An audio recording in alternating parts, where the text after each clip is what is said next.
Olá pessoal, tudo bem? Hoje nós vamos falar sobre as formas de crença e esse é o tema dessa semana, das nossas aulas virtuais. A primeira coisa que a gente precisa entender é o que é uma crença. Uma crença deve ser entendida sempre como sendo o momento, o instante em que a gente faz uma adesão, em que a gente aceita participar de um movimento, em que a gente toma a decisão de seguir com confiança, aceitando como verdadeira uma hipótese, uma ideia.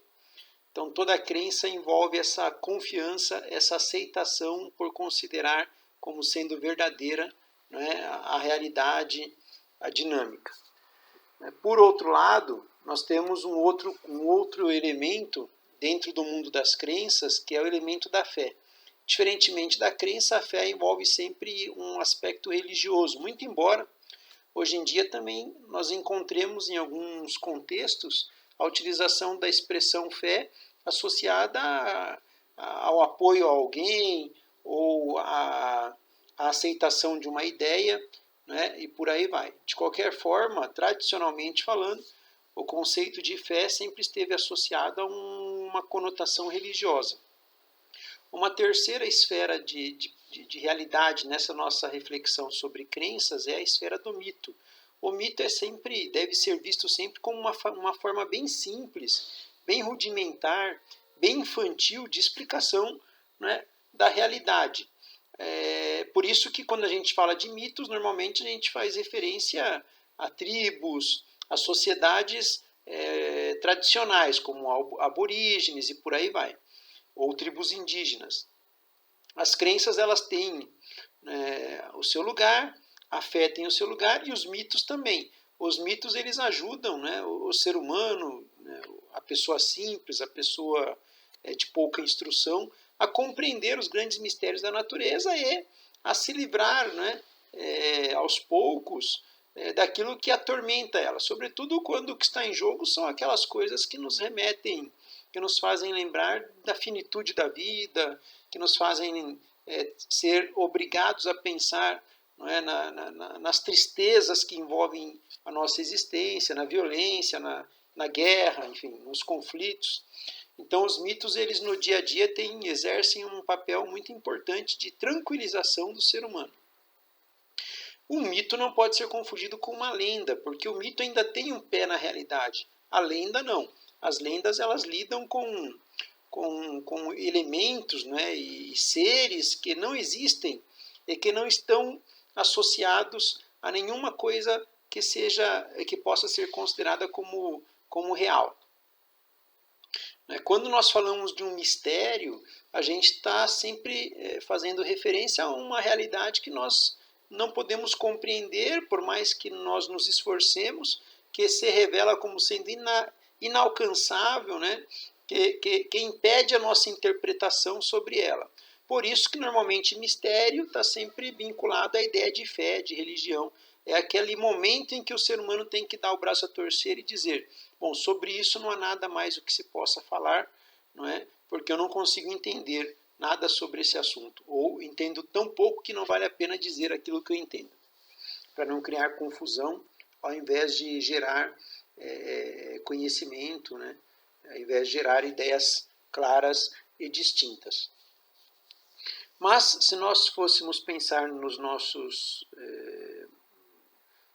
nosso contexto atual, né, e se tivéssemos que pensar no que no mundo de hoje seria um mito, nós teríamos que sair um pouco da esfera religiosa e talvez mergulhar na esfera da tecnologia. Né? Houve uma época em que uma imagem de Jesus na cruz trazia uma referência. Hoje as referências, sobretudo para os mais jovens, são jogos, a interatividade, a conectividade, é o universo virtual, são as marcas, são os modelos de tecnologia, são iPhones, iPads, enfim. Hoje os mitos, aquilo que fascina o ser humano, aquilo que ajuda o ser humano a se tranquilizar, aquilo que dá novo sentido àquelas perguntas que são difíceis de dar resposta, são a tecnologia, são os jogos, é a virtualidade, são as redes sociais e por aí vai. Então os mitos eles mudaram, né, de raiz, eles mudaram de fisionomia. Hoje eles têm vários nomes. E cada um desses mitos que povoam, né, o universo virtual são hoje chamados de YouTubers, e a voz deles é tão forte, né, tão estrondosa, faz um número gigantesco de pessoas segui-los, em função do carisma, em função daquilo que eles dizem, em função das piadas que eles contam, mas sobretudo em função do poder que eles exercem sobre a sociedade, porque eles se converteram nos novos deuses, nas novas deusas do mundo. Não do mundo sobrenatural, mas, nesse caso, do mundo virtual. Eu vou publicar o texto para vocês no Edmodo e vocês poderão ver os rostos de cada um desses deuses, os rostos de cada uma dessas deusas, e vocês vão ir podendo conferir se vocês conhecem eles, se vocês seguem eles, se aquilo que eles e elas dizem influencia a vida de vocês. E vocês perceberão que antigamente nas igrejas nós íamos e a nossa referência eram, né, as realidades divinas, e agora as nossas referências são as realidades virtuais. Então nós saímos do sobrenatural e hoje vivemos dentro da atmosfera do virtual, onde existem as nossas referências máximas, que são, dentre outras, os YouTubers, as YouTubers. Bom, no contexto da vida existe uma esfera que é religiosa ou sagrada e existe uma esfera que é profana. O sagrado, portanto, diz respeito a tudo que é espiritual. O profano diz respeito a tudo que é cotidiano da nossa vida, a tudo que não é espiritual. Mas entre os gregos, lá no contexto clássico, havia uma mistura muito grande entre sagrado e profano. Então os deuses tinham comportamentos bem humanos, mesquinhos, agressivos, violentos, né? E os seres humanos adquiriam aspectos que eram próprios das divindades. Então nós temos os semideuses, né? Hércules e outros retratados bem, por exemplo, em filmes mais atuais, como Percy Jackson e outros filmes que tratam da mitologia grega. Então havia uma mistura entre o que era o humano e entre o que era o divino, a tal ponto que em algum momento era difícil discernir se aquela figura era uma figura humana ou se aquela figura era uma figura divina. E hoje em dia também existe uma mistura muito grande entre o profano e o religioso e o sagrado, e essa mistura às vezes ela é benéfica, mas na maior parte das vezes ela cria muita confusão. Então nós temos que ter um certo cuidado quanto a isso. A internet, a virtualidade é pertencente à esfera do profano e a religiosidade é pertencente à esfera do sagrado. Existem várias formas de crenças, né? Uma das formas que nós podemos ter para dizer que acreditamos em algo é o teísmo. O teísmo é uma crença em uma divindade, seja ela única, monoteísmo, seja ela múltipla, politeísmo.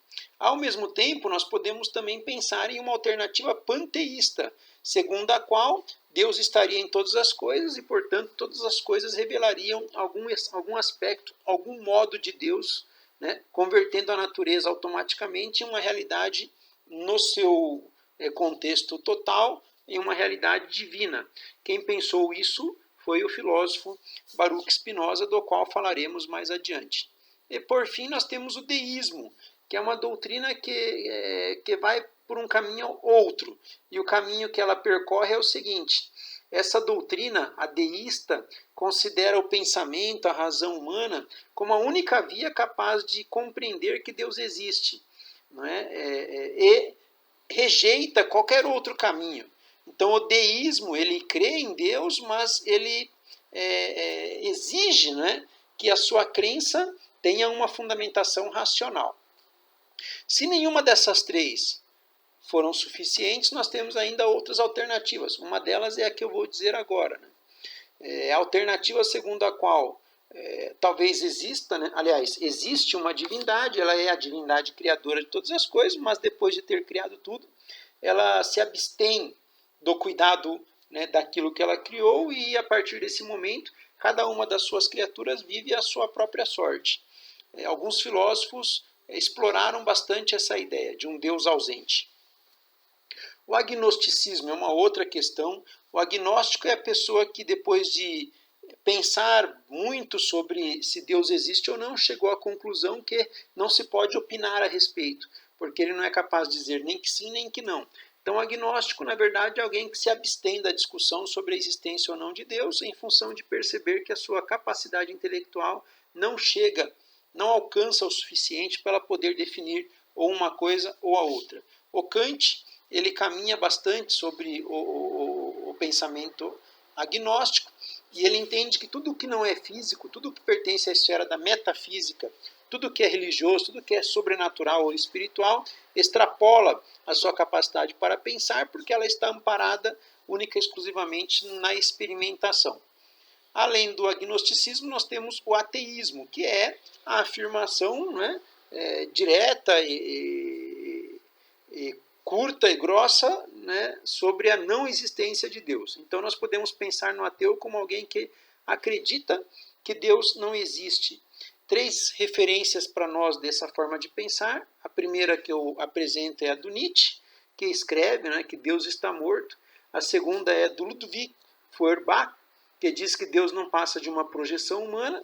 E a terceira é a do filósofo Jean-Paul Sartre, que diz que para pensar as questões que envolvem o ser humano, basta o próprio ser humano pensando a si mesmo e estabelecendo para si mesmo os valores e os contravalores. Portanto, dedicar tempo a pensar em Deus seria perder tempo, na opinião do Jean-Paul Sartre. Por outro lado, existiram correntes filosóficas que tentaram interpretar essa existência de Deus, e essa tentativa gerou argumentos. O primeiro argumento da existência de Deus é chamado de argumento ontológico. Ele diz assim: tudo que nós pensamos, pensamos em função da interação que temos com coisas. Por exemplo, eu penso celular, não é, porque eu interajo com esse aparelho e essa interação gera uma ideia sobre ele na minha cabeça. Mas como é possível que nós, os humanos, pensemos em Deus se Deus não é nada do que nós temos para interagir? Se Deus é maior, extrapola tudo o que nós temos para interagir. Bom, segundo os defensores do argumento ontológico, o simples fato de pensarmos Deus já é prova da existência de Deus, porque sem que ele gerasse em nós um pensamento sobre ele, nós jamais teríamos pensado sobre ele. Não haveria maneira desse pensamento surgir na nossa mente, porque Deus, ele é inalcançável, ele é inatingível, ele não está como o celular está, interagindo a todo momento com a gente, permitindo que a gente gere sobre ele um pensamento, uma reflexão. Um outro argumento é o argumento cosmológico. Esse trabalha com a ideia de causa e efeito, não é? E diz assim: nada que existe, né, ou nada que está em movimento ou existe por si mesmo. Sempre há um anterior, né, encarregado, responsável pela sua existência. Portanto, isso converte tudo que existe em realidade contingente, ou seja, em uma realidade que não existe por si mesma, mas existe e a sua existência depende da existência de um anterior. Levado isso à última instância, nos obrigaria a admitir a existência de um primeiro, né, de um Deus criador. E o argumento pelo desígnio trabalha com analogias, né? E as analogias, elas são no seguinte sentido: quando eu, por exemplo, observo as leis da natureza, o Einstein fazia isso, eu observo que Deus não joga dados, ou seja, Deus não joga com a sorte. Deus estabeleceu regras bem claras e fixas, não é, para reger e para organizar o universo. Portanto, essa regra ou essas regras de comportamento, de relacionamento entre as coisas, elas indicam uma mente inteligente que as estipulou e as determinou para organizar a realidade. Certo, pessoal? É muito assunto, mas eu acho que vocês vão conseguir dar conta. Mas se Deus é o criador de tudo e tudo foi criado por Deus, como explicar que no todo da criação nós tenhamos a presença do mal? Uma resposta bastante interessante para isso veio de Agostinho, ou de Santo Agostinho, né? Santo Agostinho dizia assim, que o mal não existe enquanto realidade. Na verdade, o mal é a ausência de uma realidade que sim existe, que é a realidade do bem. O mal seria, portanto, na opinião do Santo Agostinho, a ausência ou a carência do bem no mundo. Um dos grandes reflexos da maldade no mundo é o fundamentalismo religioso, uma contradição interessante, porque é uma violência atrelada a um aspecto de religiosidade, e nenhuma religiosidade deveria defender a violência, mas ela existe, ela está vinculada, né, à violência e à religião, e a gente precisa pensar um pouco a respeito. O que é um fundamentalista religioso? Alguém que é incapaz de conviver com a diferença e que quer impor a sua ideia sobre os demais, normalmente na base da força, na base da morte. Né? Aniquilando os que pensam diferente, eu garanto que a minha ideia prevaleça. Mas esse processo de morte, ele é um processo de destruição, né? E ele não justifica nenhuma ação dessas. Porque as religiões não surgem para serem movimentos de morte, mas para serem movimentos de vida. Tem um episódio triste de uns anos atrás, uma revista francesa que publicava charges religiosas, algumas eram até um pouco de gosto duvidoso, é verdade, mas nada justifica que numa tarde, né, ensolarada em Paris, os fundamentalistas tenham invadido a edição dessa revista e metralhado as pessoas. Como é possível que isso aconteça? Pela incapacidade de conviver com a diferença, com a crítica e até mesmo com a sátira. Eu acho que todas as coisas devem ser conversadas, né, e a gente deve sempre buscar um consenso e lutar pelo respeito àquilo que a gente acredita, mas uma resposta que nunca pode ser adequada é a resposta da violência, da morte, da agressão, né? E foi isso que aconteceu naquela tarde em Paris, na editora, lá na sede, né, da Charlie Hebdo. Bom, o cristianismo também teve a sua fase fundamentalista, que a gente pode chamar aí da fase das cruzadas. Nada mais era do que exércitos de cristãos que iam e matavam os infiéis, não é? Nesse caso aí normalmente os islâmicos, ou até outros cristãos que não fossem da mesma denominação. Então tivemos várias guerras entre católicos e reformados ou protestantes.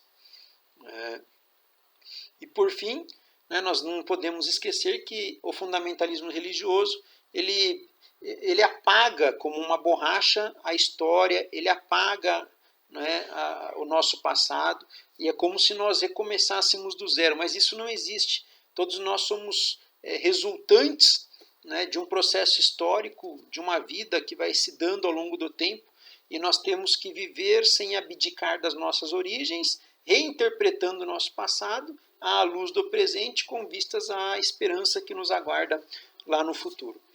Fujam de qualquer tipo de fundamentalismo religioso, político, não importa qual, porque a palavra fundamentalismo sempre indica uma incapacidade individual para pensar por si mesmo. E quando o ser humano não pensa mais por si mesmo, a tendência de ele caminhar para catástrofe, para barbárie, é muito grande.